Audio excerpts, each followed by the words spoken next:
आयुर्वेदा। आज के इस लेक्चर में हम स्टार्ट करने वाले हैं रेस्पिरेटरी फिजियोलॉजी के बारे में। जितने भी लेक्चर्स होंगे हमारे वो एनसीएसएम के अकॉर्डिंग होंगे और हमारे सीक्वेंस में हम बात करेंगे। जैसे कि आज इस लेक्चर में हम बात करेंगे functional anatomy of respiratory system. ठीक है, तो आज किसके बारे में बात करेंगे हम? Functional anatomy of respiratory system, मतलब रेस्पिरेटरी सिस्टम किस किस से मिलकर बना है या फिर रेस्पिरेटरी सिस्टम में कौन कौन से पार्ट होते हैं। ठीक है, तो अब हम इसके बाद सबसे पहले हम बात करते हैं जो हमारा कुछ बेसिक टर्म्स है उनको डिस्कस करते हैं। सबसे पहले हम बात करते हैं इंस्पायरेशन का मतलब क्या होता है। जब आप क्या करते हो, ऑक्सीजन को इनटेक करते हो, मतलब ऑक्सीजन को अंदर लेते हो, ठीक है, उसको कहते हैं इंस्पायरेशन, मतलब इनटेक ऑफ ऑक्सीजन, या हम कह सकते हैं इसको इनहलेशन ऑफ ऑक्सीजन। मतलब सिंपल सी बात है कि ऑक्सीजन को अंदर लेना, वो क्या कहलाता है? हमारा इंस्पायरेशन कहलाता है। इसके बाद है एक्सपिरेशन। एक्सपायरेशन का मतलब क्या होता है? Exhale of CO2। मतलब आपने ऑक्सीजन अंदर लेते हो आपको पता है, और कार्बन डाइऑक्साइड आप बाहर छोड़ते हो, तो कार्बन डाइऑक्साइड का बाहर छोड़ना या एक्सेल करना वो कहलाता है हमारा एक्सपायरेशन। तो इसी को हम क्या कह सकते हैं? छोटी सी डेफिनेशन कह सकते हैं, exhalation of CO2 is known as expiration. तो ऑक्सीजन को अंदर लेना इंस्पायरेशन, कार्बन डाइऑक्साइड को बाहर छोड़ना एक्सपिरेशन। अब इन दोनों को मिला के जब हम इनहलेशन और एक्सलेशन करते हैं तो इन दोनों को मिला के क्या कहा जाता है? रेस्पिरेशन।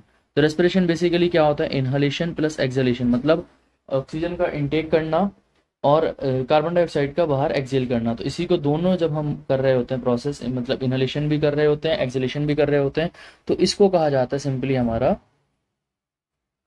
रेस्पिरेशन।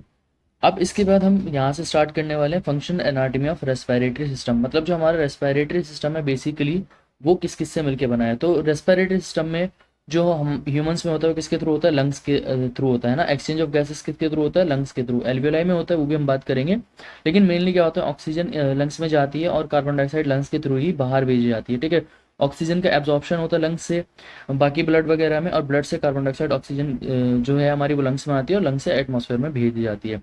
तो मेन कौन है हमारा? मेन ऑर्गन कौन है? लंग्स। और लंग्स को हम क्या कहते हैं? लंग्स के लिए हम यूज करते हैं पल्मोनरी वर्ड। ठीक है, तो मेन रोल कौन प्ले कर रहा है? हमारा लंग्स कर रहे हैं, इसीलिए हम क्या कहते हैं? हम इसको पल्मोनरी रेस्पिरेशन के नाम से भी जानते हैं प्रोसेस को। ठीक है, अब जो हमारा रेस्पिरेटरी सिस्टम है वो बेसिकली दो पार्ट में डिवाइड किया गया है। सबसे पहला है कंडक्टिंग ऑर्गन्स, दूसरा है मेन ऑर्गन्स। ठीक है, या इसको हम कह सकते हैं एक्सचेंजिंग ऑर्गन्स के नाम से जान सकते हैं। तो हमारे पास बेसिकली दो टाइप के ऑर्गन्स हैं, पहला है कंडक्टिंग ऑर्गन्स, दूसरा है एक्सचेंजिंग ऑर्गन्स। तो कंडक्टिंग ऑर्गन्स मतलब जो क्या कर रहे हैं? ऑक्सीजन वगैरह, ऑक्सीजन को कैरी कंडक्ट करा रहे हैं या कार्बन डाइऑक्साइड को कंडक्ट करा रहे हैं, वो होते हैं हमारे कंडक्टिंग ऑर्गन्स। तो कंडक्टिंग ऑर्गन्स में बेसिकली कौन आता है हमारा? सबसे पहले नॉस्ट्रिल और नेजल चैम्बर, दूसरा हमारा आता है नेजोफेरिंक्स, तीसरा लेरिंग्स और चौथा होता है हमारा ट्रैकिया। तो जो हमारा कंडक्टिंग ऑर्गन्स है या कंडक्टिंग ट्री जो है वो किससे मिलके बना है? हमारा चार ऑर्गन्स से मिलके बना है। यहाँ पे चार ऑर्गन्स होते हैं। कौन कौन से चार ऑर्गन्स होते हैं? नॉस्ट्रल और नेजल चैम्बर, नेजोफेरिंक्स, लेरिंग्स और ट्रेकिया। इसके बाद है हमारा मेन ऑर्गन। मेन ऑर्गन क्या है? मतलब जहाँ पे एक्सचेंज ऑफ गैसेस होता है। तो एक्सचेंज ऑफ गैसेस कहाँ पे होता है? बेसिकली जो हमारा ट्रेकिया है वो डिवाइड करता है ब्रोंकाई, और ब्रोंकाई फर्दर डिवाइड करता है ब्रोंक्यूल्स, ये भी हम अभी पढ़ेंगे। ठीक है, और इसके बाद कहाँ पे होता है हमारा लंग्स, और एल्वियोलाई क्या है? हमारा मेन एक्सचेंज एरिया है, जहाँ पे मेन एक्सचेंज एरिया है। ठीक है, मेन एक्सचेंज एरिया जहाँ पे क्या होता है?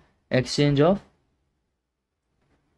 गैसेस होता है। ठीक है, तो ये हमारा लंग्स और एल्वियोलाई है। तो सबसे पहले हम बात कर रहे हैं किसके बारे में? कंडक्टिंग ऑर्गन्स के बारे में। और सबसे पहले बात करेंगे नॉस्ट्रिल्स के बारे में। आपको पता है जो आपके पेयर है नॉस्ट्रिल, वो कहाँ पे लीड करते हैं? ये जाते हैं नेजल चैम्बर में। मतलब जो हमारे अंदर की कैविटी है, नोज के अंदर की जो कैविटी है, इसको कहा जाता है नेजल चैम्बर।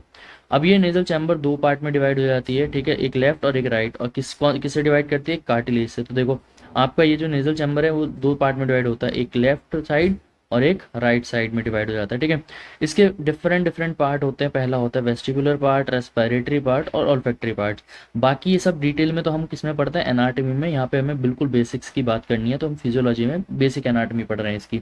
ठीक है, तो देखो जो आपका रेस्पिरेटरी सिस्टम है वो किससे मिलकर बना होता है? सबसे पहले नेजल चैम्बर आ जाता है, नेजल चैम्बर के बाद फेरिंग्स आ जाता है, फेरिंग्स के बाद लैरिंग्स आ जाता है, लैरिंग्स के बाद ट्रैकिया आ जाता है, ट्रैकिया के बाद ये आपका ब्रोंकाई आ जाता है, प्राइमरी ब्रोंकाई आ जाता है, ब्रोंकाई के बाद ये फर्दर डिविजन जो होती है इनको कहा जाता है ब्रोंक्यूल।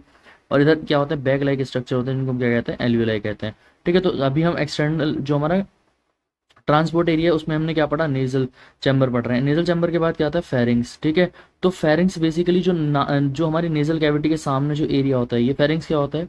ये कॉमन पाथवे होता है। क्या होता है? कॉमन पैसेज होता है for food and air, for food and air, तो यहाँ से दोनों चीज़ें आती हैं। अब जो फेरिंग्स का जो ये जो पोर्शन नेजल कैविटी के पास होगा उसको कहेंगे नेजोफेरिंग्स, और जो आपका माउथ की तरफ होगा जहाँ से आप फूड इनटेक करते हो उसको कहेंगे ओरोफेरिंग्स। तो फेरिंग्स के दो पार्ट होते हैं, ओरोफेरिंग्स और एक होता है नेजोफेरिंग्स, ठीक है। तो यहाँ पे तो हमने रेस्पिरेटरी सिस्टम में क्या पढ़ा है, नेजोफेरिंग्स, तो यहाँ पे इसका रिलेशन क्या है, एयर से, ये वाला पोर्शन एयर कंडक्ट करता है, ये वाला फूड, ठीक है। तो नेजोफेरिंग्स क्या है, nasal chamber divided into nasopharynx में डिवाइड हो जाता है वेयर रेस्पिरेटरी ओपनिंग, जहाँ पे ग्लॉटिस एंड ईसोफेगल ओपनिंग, जिसको हम क्या कहते हैं गलेट कहते हैं। तो देखो रेस्पिरेटरी की ओपनिंग क्या होता है, गलेट होता है, ग्लॉटिस होता है सॉरी, और जो ईसोफेगल की ओपन है वो क्या है, gullet, crosses each other forming pharyngeal chiasma. तो यहाँ पे क्या बनता है, फेरेंजियल क्याज्मा बनता है। देखो यहाँ से रेस्पिरेटरी जो हमारा है और यहाँ से हमारा डाइजेस्टिव, तो ये दोनों यहाँ पे दोनों का कॉमन पाथवे, यहाँ पे जो पॉइंट बनना है इसको हम क्या कह रहे हैं, फेरेंजियल क्याज्मा कहते हैं। इसके बाद फेरिंग्स के बाद कहाँ आता है, लैरिंग्स में। लैरिंग्स को हम साउंड बॉक्स के नाम से भी जानते हैं और एडम एप्पल के नाम से भी जानते हैं। क्यों, क्योंकि जो मेल्स होते हैं उनमें प्रोमिनेंट होता है, तो प्रोमिनेंट इन मेल्स, तो मेल्स के अंदर प्रोमिनेंट होता है, जिस इसी वजह से इसका नाम क्या रखा गया, एडम्स एप्पल, ठीक है। तो ये कहाँ होता है, located neck region ventral to oesophagus, oesophagus के आगे की तरफ, ठीक है। इट कंटेन वोकल कॉर्ड, और यही यहाँ पे क्या होता है, वोकल कॉर्ड होती है जो हमारे साउंड को प्रोड्यूस करती है। इसके बाद अगर बात की जाए इसके एंटीरियर में क्या होता है, एंटीरियर ओपनिंग क्या है, ग्लॉटिस है, और जो किससे कवर्ड होती है, एपिग्लॉटिस से। तो जो हमारा साउंड बॉक्स है लैरिंग में वो किससे कवर्ड है, एपिग्लॉटिस से, ठीक है। एपिग्लॉटिस क्या करता है, ताकि जो आपका ये हमारा देखो यहाँ पे आगे क्या है, ये विंड पाइप, इसके पीछे क्या होगा, फूड पाइप, तो खाना केवल ईसोफेगस में ही जाए, मतलब खाना फूड पाइप में जाए, इसीलिए क्या होता है यहाँ पे एक कवरिंग होती है जो प्रिवेंट करती है फूड की एंट्री को ट्रैकिया में, ठीक है। तो इट हैज एपिग्लॉटिस, ठीक है, जो क्या करता है, प्रिवेंट करता है entry of food particles into the trachea. अब है हमारा ट्रैकिया, तो ट्रैकिया बेसिकली क्या है, एक 11 सेंटीमीटर लंबा और 2.5 सेंटीमीटर की एक ट्यूब होती है, जिसमें 16 से 20 सी शेप के कार्टिलेजनस रिंग होते हैं, जो क्या करते हैं, ट्रैकिया को कोलैप्स होने से प्रिवेंट करते हैं। अब देखो यहाँ पे ये है हमारा ट्रैकिया, एक सेकेंड, ये है हमारा ट्रैकिया। तो अभी मैं अगर यहाँ ट्रैकिया बनाता हूँ तो कितना कितना होता है, ये ट्रैकिया की लेंथ कितनी होती है, हमारा सपोज करो ट्रैकिया है, ठीक है। अब ये ट्रैकिया कितना है, 11 सेंटीमीटर का लंबा है। इसके पे क्या होता है, इस तरह से सी शेप की कार्टिलेज की रिंग होती है, इस तरह से, इनका शेप कैसा है, सी शेप, और कितनी होती है, 16 से 20 होती हैं। अब देखो ये एक वॉल ये समझो, एक वॉल ये समझो, तो दो वॉल है ट्रैकिया की। अब अगर बीच में ये कार्टिलेज की रिंग ना होती तो ये दोनों वॉल क्या हो जाती है, आपस में इधर से ये मिल जाती, इधर से ये मिल जाती है। तो इसका मतलब क्या है कि ये दोनों वॉल क्या है, जो आपस में ताकि ना मिले, तो इसको कोलैप्स होने से कौन प्रिवेंट करता है, हमारी जो कार्टिलेज की रिंग्स होती हैं। तो यहाँ पे यही बात की गई, it is about 11 centimetre long, 2.5 centimetre का ब्रॉड ट्यूब होता है, जिसमें 16 से 20 सी शेप की कार्टिलेज रिंग होती हैं, जो क्या करती हैं, कोलैप्स होने से बचाती हैं ट्रैकिया को। और ये इंटरनली किससे लाइंड होता है, यहाँ पे जो सेल्स होते हैं वो होते हैं सिलिएटेड म्यूकस मेम्ब्रेन, जो क्या करते हैं, हमारे डस्ट पार्टिकल वगैरह को ट्रैप करते हैं, और towards larynx to oesophagus where they are swallowed, ठीक है, जब उनको निगला जाए तो ये देखो हमारा ये वाला पोर्शन था हमारा एक्सटर्नल, ये हम कह सकते थे जहाँ पे कंडक्टिंग, तो कंडक्टिंग ऑर्गन में क्या था, सबसे पहले नॉस्ट्रिल्स, नेजोफेरिंग्स, लैरिंग्स, और उसके बाद आता है हमारा ट्रेकिया। अब हम बात करेंगे मेन ऑर्गन्स के बारे में, ब्रोंकाई, ब्रोंक्यूल और लंग्स और एल्वियोलाई के बारे में। तो अब अगर बात की जाए सबसे पहले ब्रोंकाई और ब्रोंक्यूल क्या होते हैं, तो देखो जो हमारा ट्रैकिया था, जो हमारा ये ट्रैकिया है, यहाँ पे भी मैंने दिखाया था ये ट्रैकिया। तो ट्रैकिया क्या करता है, फिफ्थ थोरेसिक वर्टिब्रे, जो हमारी पांचवी रिब है उसके सामने समझो, या fifth thoracic rib, sorry fifth thoracic rib. तो वर्टिब्रे कॉलम आपने पढ़ा होगा, तो वर्टिब्रे में जो फिफ्थ थोरेसिक वर्टिब्रे है, रिब नहीं आएगा यहाँ पे, फिफ्थ थोरेसिक वर्टिब्रे, तो फिफ्थ थोरेसिक जो रीढ़ की पांचवी हड्डी होती है थोरेसिक वाली, उस पे जाके क्या करता है, ये डिवाइड हो जाता है, बाइफर्केट करता है, एक पार्ट लेफ्ट में जाता है और एक पार्ट इसका क्या जाता है, राइट में जाता है। तो देखो यहाँ पे यही कहा गया है। अगर हम बात करते हैं ब्रोंकाई के बारे में, जो हमारा ये ट्रैकिया है, ये हमारा ट्रैकिया समझो, ये ट्रैकिया क्या करेगा, फिफ्थ थोरेसिक वर्टिब्रे पे जाके डिवाइड कर जाएगा लेफ्ट में और राइट में।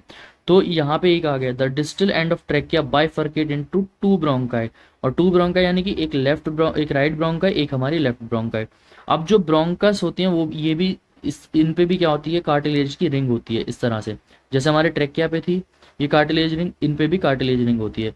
ये हो गया हमारा देखो ट्रैकिया, ये ट्रैकिया। अब ट्रैकिया से क्या बना हमारा ब्रोंकाई, ये क्या बना, एक सेकेंड, ये बना हमारा ब्रोंकाई।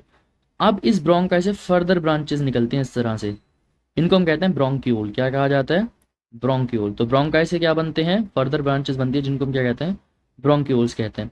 इन ब्रोंक्यूल्स पे कोई भी कार्टिलेज की रिंग प्रेजेंट नहीं होती, ये बात ध्यान रखना। तो ब्रोंकाई में क्या होता है, कार्टिलेज की रिंग प्रेजेंट होते हैं, ब्रोंक्यूल में कार्टिलेज की रिंग प्रेजेंट नहीं होती है। तो जो हमारा each bronchus is supported by complete cartilaginous rings. Each bronchus divide और रीडिवाइड टू फॉर्म ब्रांचिंग, ये फर्दर ब्रांचेस बनाएगा जिनको हम क्या कहेंगे, ब्रोंक्यूल्स। अभी बताया था ब्रोंकाई से क्या बनेगा, ब्रोंक्यूल्स बनेगी।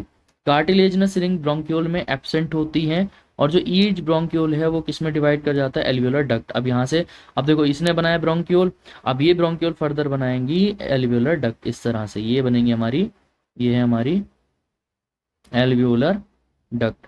अब एल्वियोलर डक्ट से क्या जुड़े होंगे, हमारे बैलून जैसे स्ट्रक्चर जुड़े होते हैं जिनको हम क्या कहते हैं, एल्वियोलाई। क्या कहते हैं, एल्वियोलाई कहा जाता है, ये इस तरह से, ठीक है, ये हमारे एल्वियोलाई होंगे। तो यहाँ पे एल्वियोलर डक्ट और इसके बाद क्या है हमारा एल्वियोलाई।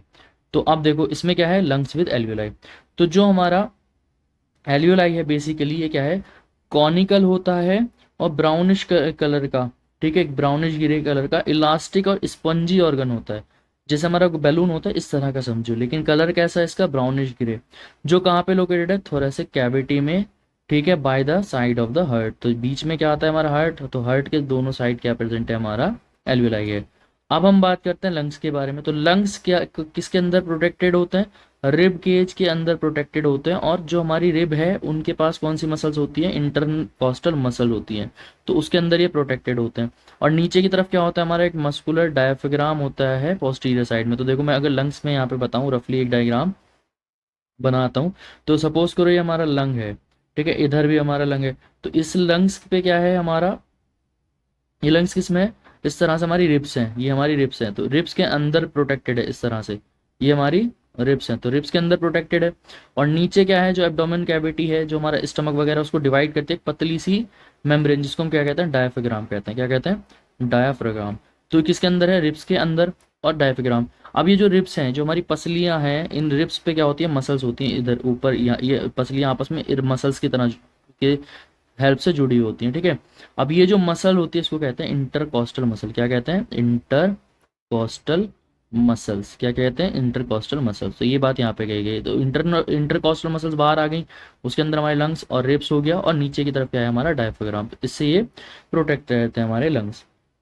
अब लंग्स के डिटेल एनाटमी तो हम लंग्स में ही पढ़ते हैं, लंग्स की एनाटमी में पढ़ते हैं। लेकिन यहाँ पे थोड़ी सी बात अगर की जाए, तो जो आपका राइट लंग है उसमें कितने डिवीजन होते हैं, दो, तीन डिवीजन, एंटीरियर, मिडिल और पोस्टीरियर लोब। तो इसमें तीन लोब होते हैं। और जो हमारा लेफ्ट लंग है उसमें केवल दो होते हैं, एक होता है एंटीरियर और एक होता है पोस्टीरियर लोब, ठीक है। अब ब्रोंकस और ब्रोंके आपने देखा, जैसे मैंने बताया था कि सबसे पहले क्या है हमारा एल्वियोलाई, सॉरी हमारा क्या है ट्रैकिया। ट्रैकिया के क्या बनेगा, ब्रोंकाई। ब्रोंकाई से बनेगा ब्रोंक्यूल। ब्रोंक्यूल से ब्रोंकस, ब्रोंकस से ब्रोंक्यूल्स बनेंगे, फिर लोब्यूलर ब्रोंक्यूल बनेंगे, टर्मिनल ब्रोंक्यूल बनेंगे, रेस्पिरेटरी ब्रोंक्यूल बनेंगे।